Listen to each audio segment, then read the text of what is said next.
Jaskyniarske kombinézy a lyže. To na prvý pohľad ako si nejde dokopy, ale len na prvý pohľad. Jaskyňa Javorinka nemusí byť v lete úplne bezpečná. Lebo v lete to zatápa vstupný sifón. Javorová dolina bola tichá, ozajstná divočina. Krásna a občas krutá. Toto je robota vlkov. Ideme ďalej. Takže sme už tu. Pod nami je jaskyňa. Kde presne je, to vám neukážeme. Jednoducho chceme túto jaskyňu chrániť.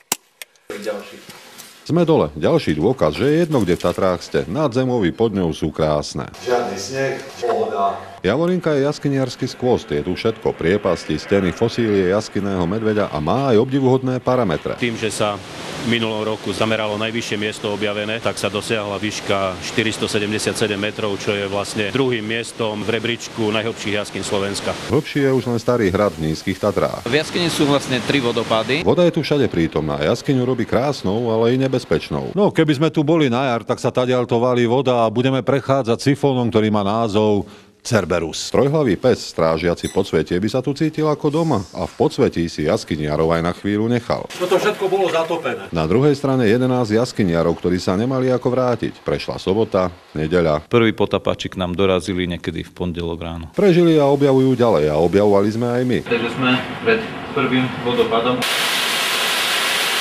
A to je všetko. Hukot vodopádu prehlušil slová radosti, ale verte, že boli. Z Javorinky pre televíziu, Žochu Báni.